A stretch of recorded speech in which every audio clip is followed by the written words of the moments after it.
Hello dear student, मैं नरेंद्र गंगवार आपका physics आश्रम में स्वागत करता हूं। मैं लेकर आया हूं आपको 2026-27 के लिए academic course. This is for class 12th student and I will continue with my course with subject physics. तो हम बात करने वाले हैं इस साल के सिलेबस की, और इस साल जो पेपर हुआ था 2025 में 25-26 में, वो देखा जाए तो एवरेज पेपर था। आप लोगों ने क्लास 11th जो है वो कंप्लीट कर लिया होगा, होपफुली अच्छा रहा होगा। क्लास 11th में जो भी पढ़ा होगा वो अभी आगे भी काम आएगा, और क्लास 12th को बहुत फोकस करके पढ़ना है। क्लास 11th अगर थोड़ा डाउन भी रहा है तो इससे बहुत ज़्यादा परेशान होने की ज़रूरत नहीं है, लेकिन अब क्लास 12th क्योंकि बोर्ड है इसलिए बहुत अच्छे से आपको फोकस करना है। क्लास 12th में आपके अच्छे मार्क्स तभी आएंगे जब आप जो है डे 1 से अच्छी स्टडी करेंगे। और ऐसा नहीं है कि आपने एक दिन पढ़ाई कर ली फिर एक दिन नहीं करी, एक दिन कर ली एक दिन नहीं करी, ऐसा बिल्कुल भी नहीं करना है। आपको पर डे फिजिक्स को टाइम देना है जिससे आप अच्छे मार्क्स स्कोर कर पाएँ। एक और इम्पॉर्टेंट बात मैं कहना चाहूँगा कि जो भी आप सिलेबस में, चाहे फिजिक्स हुआ, केमिस्ट्री हुआ, मैथ में वन शॉट रिवीजन करते हैं, वो एग्जैक्टली वन शॉट में जो कोर्स होता है वो थोड़ा सा कंप्रेस्ड होता है। तो इसलिए आप शुरू से किसी भी पर्टिकुलर चैप्टर के सारे वीडियोस देखें, और जब आपके सारे वीडियोस कंप्लीट हो जाए तब आप वन शॉट में जाएं। वन शॉट आप अच्छे तरीके से उसका फ़ायदा तब ले पाएंगे जब आपके सारे के सारे वीडियोस कंप्लीट हो पाएँ। तो इसका वन शॉट, आपका पूरी चैप्टर का वन शॉट जो है वो मैं चैप्टर के एंड में एक अलग से वीडियो बनाऊंगा। फिलहाल तो बात कर लेते हैं इस साल के सिलेबस की। तो इस साल आप 9 यूनिट पढ़ने वाले हैं, और 9 में से जो सबसे पहली यूनिट रहने वाली है वो है इलेक्ट्रोस्टैटिक्स। तो इलेक्ट्रोस्टैटिक्स में आप क्या क्या पढ़ने वाले हैं? इलेक्ट्रोस्टैटिक्स में हमारे 2 चैप्टर रहने वाले हैं। पहला जो चैप्टर है वो है आपका electric charge and field. This is the first chapter, electric charge and field. और दूसरा चैप्टर आपको पढ़ने को मिलेगा इलेक्ट्रोस्टैटिक पोटेंशियल एंड कैपेसिटेंस। ये 2 चैप्टर रहने वाले हैं हमारे इलेक्ट्रोस्टैटिक। ये हमारी फर्स्ट यूनिट है।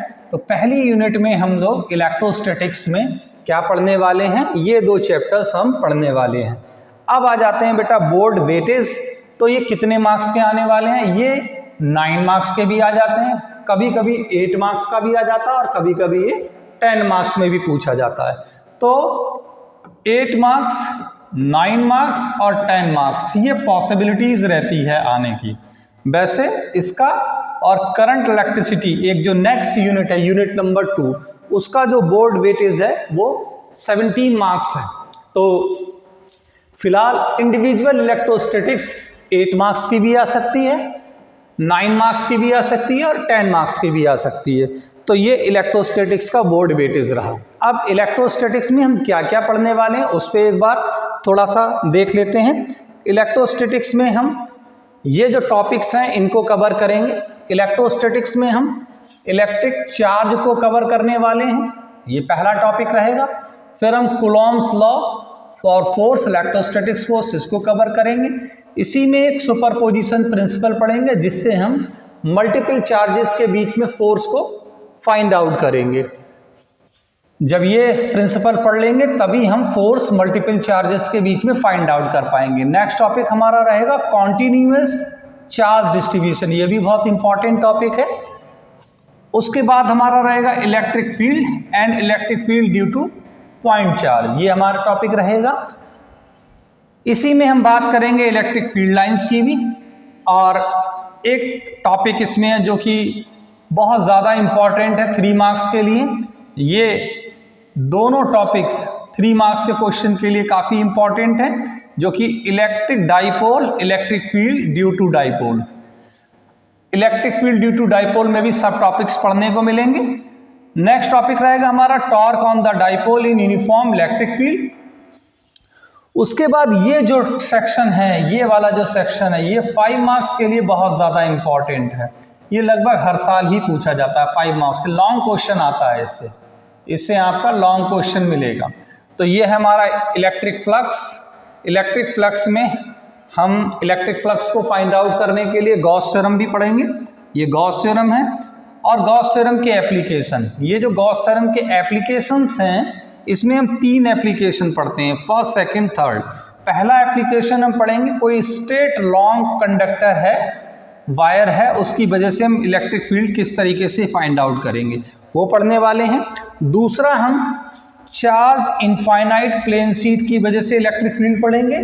और तीसरे एप्लीकेशन में एक हम थिन स्फेरिकल सेल है, वो भी चार्ज होगी, उसका इलेक्ट्रिक फील्ड फाइंड आउट करेंगे। तो बेटा बेसिकली देखा जाए तो यूनिट 1 में जो पहला चैप्टर है इलेक्ट्रिक चार्ज एंड फील्ड, उसमें हमारा ये लेक्चर फ्लो रहने वाला है। हम अपने हर वीडियो में एक टॉपिक बस कवर करेंगे ताकि आपको उसको समझना आसान हो और वीडियो लंबे ना हो। लंबे वीडियो देखने में आप जो है थोड़ा सा एक तरीके से आप ज़्यादा टाइम नहीं दे पाते हैं, इसलिए आपको ना भगा के भी वीडियो नहीं देखने हैं, आपको नॉर्मल स्पीड में देखने हैं। वीडियो में बहुत छोटे बनाऊंगा जिससे आप उनको कवर कर पाएँ। टॉपिक वाइज चलना है। वीडियो के कवर पेज पे मैं मेंशन कर दूंगा कि कौन सा टॉपिक लेक्चर 1, लेक्चर 2, लेक्चर 3, इस तरीके से मैं अपने टॉपिक इसमें मेंशन कर दूंगा। तो आप कोई भी लेक्चर स्किप ना करें, होपफुली आपको बहुत अच्छा समझ में आएगा बेटा। तो यूनिट फर्स्ट का जो पहला chapter electric charge and field, उसमें हमारा जो लेक्चर फ्लो रहेगा ये जो मैंने मेंशन किया हुआ। अब इसमें जो सबसे पहला टॉपिक है वो है हमारा इलेक्ट्रिक चार्ज। इलेक्ट्रिक चार्ज से रिलेटेड हम जो भी होगा वो इसमें सब स्टडी करेंगे ताकि हमारे बोर्ड के क्वेश्चंस भी अच्छे से कवर हो पाएँ। अच्छा, एक और बात, जब ये पूरा का पूरा लेक्चर फ्लो कंप्लीट हो जाएगा फिर इसी चैप्टर से हम न्यूमेरिकल्स की बात करेंगे। तो न्यूमेरिकल्स भी मैं करवाऊंगा आपको। न्यूमेरिकल्स में मैं एनसीईआरटी, पीवाईक्यू दोनों कवर करूंगा, तो न्यूमेरिकल्स के क्लास भी आप अच्छे से अटेंड करिएगा। अब आ जाते हैं हमारा जो लेक्चर फ्लो रहेगा। तो पहला टॉपिक है हमारा इलेक्ट्रिक चार्ज। अब हम इलेक्ट्रिक चार्ज पर जाएंगे। ये इलेक्ट्रिक चार्ज की अगर हम बात करें, इलेक्ट्रिक चार्ज का जो कॉन्सेप्ट है वो बेसिकली कहाँ से आया? वो आया फ्रैक्शनल इलेक्ट्रिसिटी से। फ्रैक्शनल इलेक्ट्रिसिटी क्या है? फ्रैक्शनल इलेक्ट्रिसिटी में जब दो बॉडी आपस में रब करती हैं तो ड्यूरिंग द रबिंग एक बॉडी इलेक्ट्रॉन ट्रांसफ़र करती है दूसरी बॉडी पर। एक बॉडी क्या करती है? इलेक्ट्रॉन ट्रांसफ़र करती है दूसरी बॉडी पर। तो due to the transportation of electron, जो इलेक्ट्रॉन एक बॉडी से दूसरी बॉडी पे ट्रांसफ़र हो रहे हैं, वहाँ से चार्ज अराइज होता है। बेटा इसमें एक और इम्पॉर्टेंट बात है, जो बॉडी इलेक्ट्रॉन डोनेट करती है उस पर पॉजिटिव चार्ज आ जाता है और जो बॉडी इलेक्ट्रॉन गेन करेगी उस पर क्या आ जाएगा? Negative charge. Exactly electric charge है क्या? इलेक्ट्रिक चार्ज मास की तरह किसी भी मटेरियल बॉडी की इंट्रिंसिक प्रॉपर्टी होती है। क्या होती है? इंट्रिंसिक प्रॉपर्टी होती है। अब इंट्रिंसिक प्रॉपर्टी, इस इंट्रिंसिक प्रॉपर्टी की वजह से जो बॉडी होती है उसमें फोर्स क्रिएट हो जाता है। फोर्स कौन सा? Electrostatic force. तो what is the definition of the electric charge? Electric charge is an intrinsic property of elementary particle of matter that makes it experience a force between charged bodies। इसका क्या मतलब हुआ? ये एक ऐसी इंट्रिंसिक प्रॉपर्टी है किसी मटेरियल पार्टिकल्स की। पार्टिकल्स की बात करें तो एटम है, एटम में प्रोटॉन्स हैं, एटम में इलेक्ट्रॉन्स हैं और न्यूट्रॉन भी हैं। तो उन सब पार्टिकल्स की वजह से चार्ज अराइज हुआ। उन्हीं सब पार्टिकल्स की वजह से मैटर जो है वो फोर्स को एक्सपीरियंस करता है। बेसिकली बेटा ये एक स्केलर क्वांटिटी है, इसलिए इसको एल्जेब्रिकली हम ऐड कर सकते हैं। अगर एक बॉडी में एक से ज़्यादा या दो से ज़्यादा चार्ज पार्टिकल हैं तो उनका चार्ज निकालने के लिए हम क्या करते हैं? उनको एल्जेब्रिकली ऐड कर देते हैं। इलेक्ट्रिक चार्ज का जो एसआई यूनिट होता है वो कूलॉम होता है, जिसको सी से रिप्रेजेंट करते हैं। सीजीएस यूनिट की बात करें तो सीजीएस यूनिट होता है स्टेट कूलॉम। स्टेट कूलॉम को इलेक्ट्रोस्टैटिक यूनिट ऑफ चार्ज भी बोलते हैं, जिसको ईएसयू से रिप्रेजेंट करते हैं, दैट इज द ईएसयू। और इसे फ्रैंकलिन भी बोला जाता है। तो there are two units, coulomb is the SI unit and franklin is CGS unit. Got it. अब बात अगर हम प्रॉपर्टीज़ की करें तो जो हम इलेक्ट्रिक चार्ज की प्रॉपर्टीज़ पढ़ने वाले हैं वो ये मानकर पढ़ते हैं कि चार्ज एक बहुत ही स्मॉल बॉडी होता है, लाइक पॉइंट चार्ज। इसीलिए चार्ज को हमने क्या किया? पॉइंट चार्ज की बात की। तो पॉइंट चार्ज है क्या? पॉइंट चार्ज का मतलब एक ऐसी बॉडी जिसका साइज बहुत ज़्यादा स्मॉल हो, रियली स्मॉल। उस रियली स्मॉल बॉडी को ही हम क्या बोल देते हैं? पॉइंट चार्ज बोल देते हैं। तो ये जो प्रॉपर्टीज पढ़ेंगे हम पॉइंट चार्ज को मानते हुए पढ़ेंगे। सबसे पहली जो प्रॉपर्टी है वो है additive property, additivity of electric charge. Additivity of electric charge की अगर हम बात करें तो ये क्या है? इलेक्ट्रिक चार्ज स्केलर क्वांटिटी होती है। तो मैंने अभी अभी बताया कि अगर कोई बॉडी है, सपोज ये बॉडी है और इस बॉडी पे बहुत सारे चार्ज हैं, ये प्लस Q1 है, फिर प्लस Q2 है, फिर माइनस Q3 है। अब इस वाली बॉडी पर अगर हम चार्ज को निकालें तो चार्ज निकालने के लिए हम एल्जेब्रिक रूल फॉलो करेंगे। तो जो टोटल चार्ज होगा बॉडी पर, जो टोटल चार्ज होगा उसको हम क्या करेंगे? एल्जेब्रिकली ऐड कर देंगे। एक और इम्पॉर्टेंट बात, जब हम यहाँ पर चार्ज नेट चार्ज निकालेंगे तो चार्ज को उनके साइन के साथ प्लेस करना है। साइन के साथ कैसे प्लेस करेंगे उसकी बात करते हैं। जैसे सपोज इस बॉडी पे पहला चार्ज क्या है? Q1 है, तो ये आ जाएगा प्लस का Q1। दूसरा चार्ज क्या है? Q2, तो ये आ जाएगा क्या? प्लस का Q2 आ गया। तीसरा चार्ज हमारा क्या है? माइनस Q3, तो चार्ज को हम यहाँ साइन के साथ रखने हैं।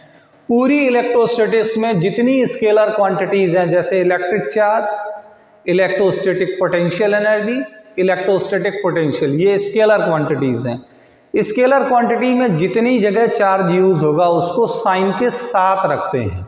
और जो वेक्टर क्वांटिटीज हैं, जैसे फोर्स, जैसे इलेक्ट्रिक फील्ड, इनमें हम चार्ज की वैल्यू साइन के साथ नहीं रखते हैं, क्योंकि चार्ज की पोलैरिटी वहाँ क्या करती है? वहाँ डायरेक्शन रिप्रेजेंट करती है। तो अब आ जाते हैं, यानी चार्ज स्केलर है इसलिए इसको हम एल्जेब्रिकली ऐड कर सकते हैं, और वेक्टर होता तो हम एल्जेब्रिकली ऐड नहीं कर सकते थे, तो हम वेक्टर रूल्स फॉलो करते। नेक्स्ट प्रॉपर्टी की अगर हम बात करें तो जो नेक्स्ट प्रॉपर्टी है वो है कंजर्वेशन ऑफ चार्ज। चार्ज हमेशा क्या रहता है? चार्ज हमेशा कंजर्व रहता है। कंजर्वेशन को जरा समझते हैं। कंजर्वेशन क्या है? जैसे सपोज दैट दो बॉडी हैं, इन दो बॉडी ने आपस में रबिंग किया। जैसे सपोज दैट आपस में क्या किया? रबिंग किया। ये एक बॉडी ने इसके साथ में रबिंग किया, फ्रैक्शनल की बात कर रहा हूं। तो जो रबिंग कर रहे हैं, जैसे सपोज दैट इसने एक इलेक्ट्रॉन इसको ट्रांसफर कर दिया, इसको ट्रांसफर कर दिया एक इलेक्ट्रॉन, तो जो बॉडी इलेक्ट्रॉन ट्रांसफर करेगी दूसरी बॉडी पर, उस पर तो आ जाएगा प्लस का चार्ज। क्या आ जाएगा? प्लस का चार्ज आ जाएगा। उस पर कैसा चार्ज आ जाना है? प्लस का चार्ज। इस पे आ जाएगा प्लस का चार्ज, क्योंकि इसने क्या करा? इसने इलेक्ट्रॉन क्या करा? डोनेट करा। इसने इलेक्ट्रॉन क्या कर लिया? डोनेट कर लिया। अब यहाँ पर ये इलेक्ट्रॉन यहाँ ट्रांसफर हुआ तो एग्जैक्टली यहाँ पर क्या चार्ज आ जाएगा? Negative charge. अब यहाँ पर प्लस का ई और प्लस माइनस का ई, टोटल चार्ज क्या रहा? 0। तो जब दो बॉडीज आपस में चार्ज का ट्रांसपोर्टेशन करती हैं तो जितना चार्ज उनका पहले रहेगा उतना ही चार्ज बाद में रहेगा। चार्ज हमेशा क्या रहता है? चार्ज कंजर्व रहता है। तो जो रिएक्शन से पहले, अगर हम रिएक्शन की भी बात करें, जैसे सपोज दैट, जैसे यहाँ पर अगर हम बात करें NaCl की बात करें, NaCl, तो Na पॉजिटिव, Cl नेगेटिव, तो सोडियम और क्लोरीन, सोडियम और क्लोरीन का ये देखिए पहले भी न्यूट्रल है, बाद में भी पॉजिटिवली अगर हम देखें, ये अगर हम इसको देखें पॉजिटिवली, तो इसमें जो है होने वाला है उसको जरा अच्छे से समझेंगे। अगर हम इसमें बात करें, मैंने कहा चार्ज के कंजर्वेशन का, तो चार्ज के कंजर्वेशन में एक बार फिर से हम बात करते हैं। जैसे सपोज दैट Na है, NaCl, तो Na क्या रहेगा? पॉजिटिव, और Cl रहेगा नेगेटिव, तो न्यूट्रल हो गया। तो अगर हम इसको इंडिविजुअली देखें तो Na ये रहा प्लस का और ये Cl क्या रहा? नेगेटिव। तो पहले भी क्या है? न्यूट्रल है ओवरऑल, और बाद में भी क्या है? न्यूट्रल है। तो चार्ज हमेशा क्या रहता है? कंजर्व रहता है। जैसे मास कंजर्व रहता है वैसे चार्ज भी क्या रहता है? कंजर्व रहता है।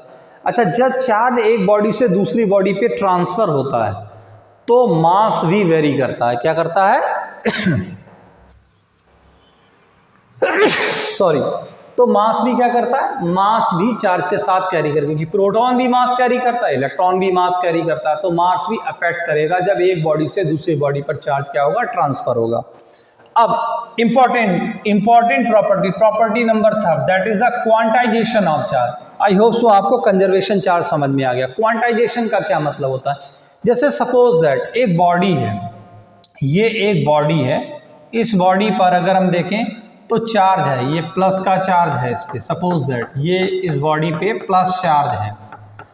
तो क्वांटाइजेशन थ्योरी क्या कहती है, क्वांटाइजेशन थ्योरी कहती है कि किसी भी बॉडी पे जो चार्ज होगा दैट इज क्यू, वो किसके बराबर होगा, plus minus integral multiple of elementary charge, integral multiple of elementary charge, जहां n की वैल्यू कंप्लीट वैल्यू होगी 1, 2, 3 एंड सो ऑन। किसी भी बॉडी पर कंप्लीट अमाउंट में चार्ज पार्टिकल लाई करते हैं, आधा पौना इलेक्ट्रॉन या प्रोटॉन लाई नहीं करेगा। मतलब क्या हुआ, मतलब ये हुआ इलेक्ट्रॉन ट्रांसफर होता है तो कंप्लीट फॉर्म में ही होगा, 2 होंगे, 4 हो सकते हैं, 100 हो सकते हैं, 1000 हो सकते हैं, 20,000 हो सकते हैं, लेकिन कभी भी डेसिमल में इलेक्ट्रॉन्स का नंबर निकल कर नहीं आएगा। तो n क्या है, कंप्लीट, और जो कंप्लीट नंबर हो गया। और जो एक तरीके से E है वो एलिमेंट्री चार्ज है। एलिमेंट्री चार्ज कितना होता है, एलिमेंट्री चार्ज होता है plus minus 1.6 into 10 to the power कितना, माइनस का 19 कूलम। एलिमेंट्री चार्ज फिर एक बार समझते हैं, जो एलिमेंट्री चार्ज होता है, एलिमेंट्री चार्ज का मतलब जो हमारे पार्टिकल्स होते हैं एटम में, एलिमेंट होते हैं, वो क्या होते हैं, प्रोटॉन और न्यूट्रॉन। तो जो प्रोटॉन और न्यूट्रॉन का जो चार्ज होता है उसी को एलिमेंट्री चार्ज कहते हैं। इसकी value plus minus 1.6 into 10 to the power कितना होता है, माइनस का 19 कूलम। ये एलिमेंट्री चार्ज होता है। तो क्वांटाइजेशन ऑफ चार्ज होपफुली आपको समझ में आ गया होगा। क्वांटाइजेशन चार्ज को थोड़ा सा और अगर हम समझना चाहें,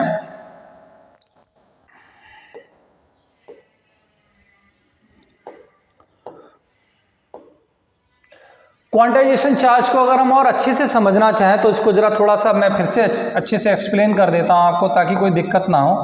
क्वांटाइजेशन ऑफ चार्ज का ये मतलब हो, जैसे सपोज दैट एक बॉडी है, ये एक बॉडी है, इस बॉडी पे चार्ज लाई कर रहा है, ये चार्ज है इस बॉडी पर, दिस इज अ चार्ज। तो क्वांटाइजेशन ऑफ चार्ज क्या कहता है, बहुत इंपॉर्टेंट है, बेसिक है, लेक्चर आज का पूरा बेसिक ही है।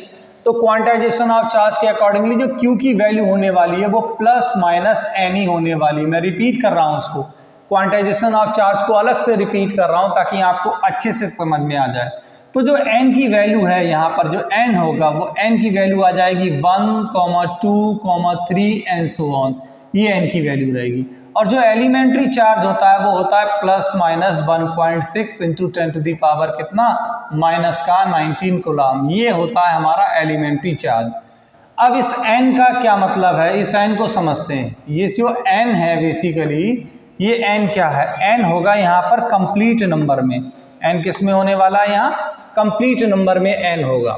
n की वैल्यू ये कंप्लीट नंबर में होगी। मतलब क्या हुआ, इसमें जो भी चार्ज है वो बेसिकली इलेक्ट्रॉन और प्रोटॉन्स की वजह से ही होता है। तो इलेक्ट्रॉन कंप्लीट नंबर में होगा, इलेक्ट्रॉन क्या होगा, कंप्लीट नंबर में होगा। 1 होगा, 2 होगा, 3 होगा, 100 होगा, 1000 होगा, 2000 होगा। कभी भी इलेक्ट्रॉन का नंबर किसमें, कभी भी इलेक्ट्रॉन का नंबर डेसिमल में नहीं आएगा। इलेक्ट्रॉन प्रोटॉन्स हमेशा कंप्लीट नंबर में ही होंगे। तो इस बात को ध्यान में रखना। तो क्वांटाइजेशन ऑफ चार्ज क्या कहता है, it states that charge on the body will be equal to the integral multiple of elementary charge. The charge on any body is equal to the integral multiple of elementary charge. इसके बराबर होता है। तो ये quantization of charge की बात हो गई। अब हम बात करते हैं किसी भी बॉडी को हम चार्ज कितने तरीके से कर सकते हैं। चार्जिंग प्रोसेस है, उसमें बेसिकली 3 प्रोसेस इन्वॉल्व होते हैं कि किस किस तरीके से हम बॉडी को क्या कर सकते हैं, चार्ज कर सकते हैं। तो चार्जिंग जो प्रोसेस है, सबसे पहले मैंने बताया ही कि चार्ज का जो कॉन्सेप्ट है वो फ्रैक्शनल इलेक्ट्रिसिटी से आया। फ्रैक्शनल इलेक्ट्रिसिटी क्या होता है, जब हम 2 बॉडी को रब करते हैं, तो जो 2 बॉडी को हम रब करते हैं तो रबिंग के दौरान इलेक्ट्रॉन ट्रांसफ़र करेंगे। तो जो बॉडी इलेक्ट्रॉन ट्रांसफ़र करती है उस पर कैसा चार्ज आ जाता है, पॉजिटिव चार्ज आ जाएगा। जो बॉडी इलेक्ट्रॉन गेन करेगी उस पर कैसा आ जाएगा, निगेटिव चार्ज। तो ये क्या कह रहे हैं, ध्यान से देखिए, व्हेन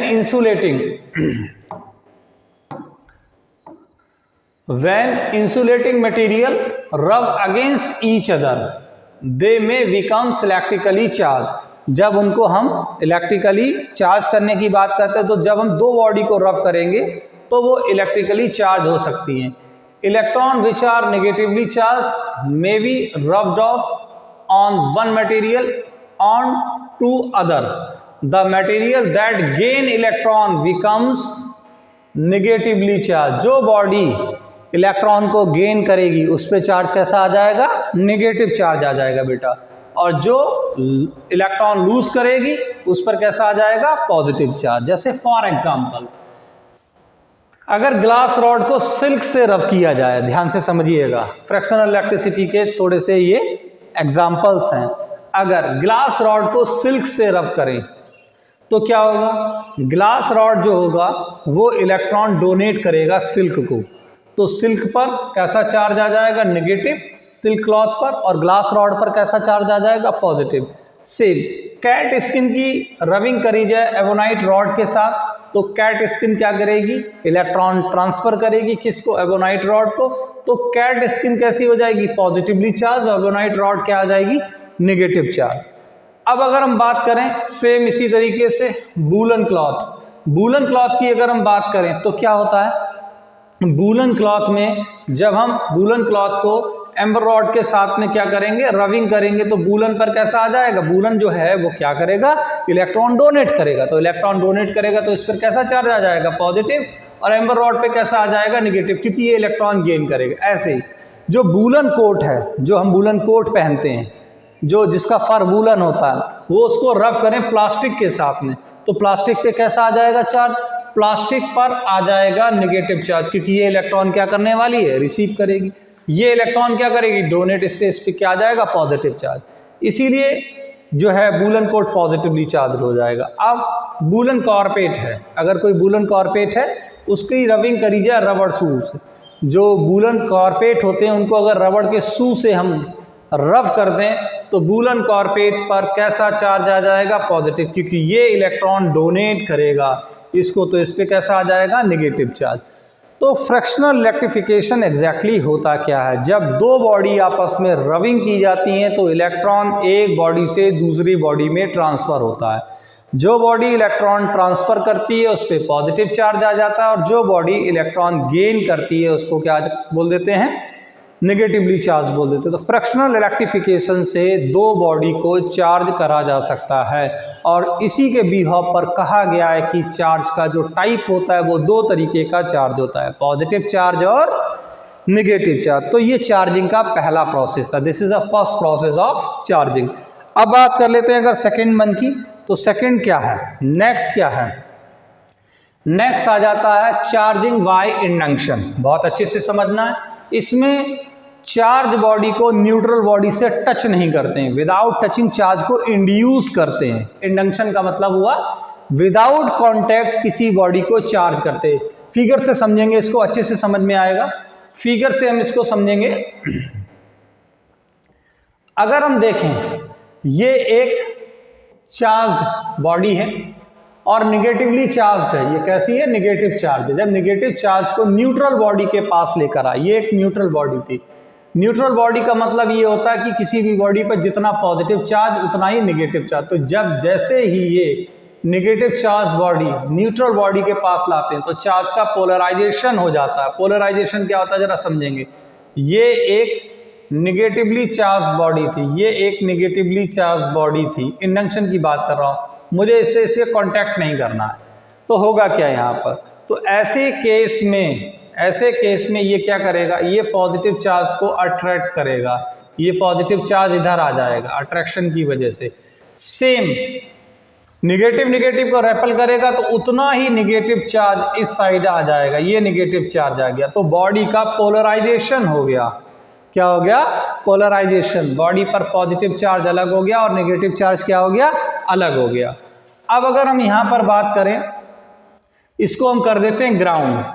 जब हम ग्राउंड करेंगे तो ग्राउंड जो होता है वो यूनिवर्सल कंडक्टर होता है, इससे चाहे जितना चार्ज ले लो चाहे जितना चार्ज दे दो, तो ये जो निगेटिव चार्ज है ये ग्राउंड हो जाएगा। जब ये ग्राउंड हो जाएगा तो सारा का सारा निगेटिव चार्ज ग्राउंड में चला गया, और जब ये ग्राउंड में चला जाएगा तो सिर्फ पॉजिटिव चार्ज बचने वाला है। क्या बचने वाला है? पॉजिटिव चार्ज बचने वाला है। यहाँ पर ये देखिए, ये पॉजिटिव चार्ज ही बचा, नेगेटिव चार्ज ग्राउंड हो गया। तो देखा जाए ये वाली बॉडी कैसी हो गई? पॉजिटिवली चार्ज होगी, जो कि पहले कैसी थी?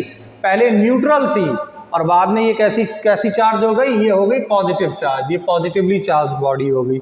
अब अगर हम यहाँ पर नजर डालें चार्जिंग बाय इंडक्शन, तो बेसिकली है क्या? Electrostatic induction. Electrostatic induction is the redistribution of electrical charges in an object caused by the influence of nearly charged body without direct contact. Direct contact इसमें नहीं होने वाला है। When a charged object approach a conductor, it attracts the opposite charge. जैसे यहाँ पर negative ने किसको अट्रैक्ट कर लिया? पॉजिटिव को अट्रैक्ट कर लिया, और ये दूसरी तरफ रिपल्सन की वजह, तो पोलराइजेशन हो गया। तो यहाँ पर क्या हो? Like charge creating a temporary polarization, temporary polarization हो जाता है। And this process can be use to permanently charge a neutral object by the ground. अगर हम इसी को ग्राउंड कर दें तो ये निगेटिव चार्ज पॉजिटिव होता तो भी न्यूट्रल हो जाता, यहाँ अगर पॉजिटिव होता तो यहाँ निगेटिव हो जाता।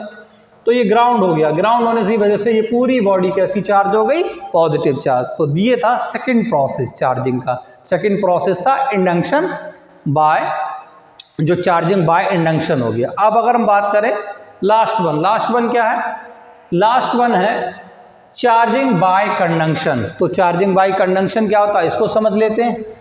चार्जिंग बाय कंडक्शन में एक बॉडी को दूसरी बॉडी से क्या करा जा रहा है? टच करा जा रहा है। ये बी बॉडी पॉजिटिवली चार्ज थी, बी बॉडी को जब ए बॉडी के साथ कांटेक्ट में लाया गया तो ये वाली बॉडी अपना कुछ चार्ज इसे दे देगी, और वही चार्ज देगी जो इसके पास एक्सेस अमाउंट में होगा। यहाँ पर ये वाली बॉडी देखा जाए तो पॉजिटिवली चार्ज है, ये पॉजिटिव चार्ज इसने बी बॉडी ने ए बॉडी को दे दिया।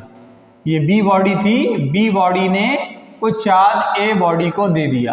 अब देखा जाए तो ए बॉडी पर कैसा चार्ज आ गया? ए बॉडी पर कैसा चार्ज आ गया? पॉजिटिव। अब यहाँ से कंजर्वेशन ऑफ चार्ज को भी समझ सकते हैं। जैसे सपोज ये ए जो बी बॉडी थी, जब बी बॉडी को टच नहीं किया गया तो इस पर बेसिकली चार्ज क्या था? इस पे चार्ज था, मान लेते हैं कैपिटल क्यू चार्ज था, और जब इसके साथ कांटेक्ट हो गया तो इस पे अब चार्ज रह गया क्या? Q1। इसने Q2 चार्ज इसे दे दिया। तो हर हालत में जो Q की वैल्यू है वो कितनी रहेगी? Q1 प्लस Q2 ही रहेगी। जितना पहले चार्ज था उतना ही क्या रहेगा? बाद में रहेगा। तो ये है आपका क्या? Conduction of charge. तो कंडक्शन ऑफ चार्ज में चार्ज बॉडी को न्यूट्रल बॉडी के कांटेक्ट में लाया जाता है, और न्यूट्रल बॉडी के कांटेक्ट में लाने से क्या होता है? वो न्यूट्रल बॉडी चार्ज हो जाती है, क्योंकि वो चार्ज बॉडी न्यूट्रल बॉडी को चार्ज शेयर कर देती है, राइट।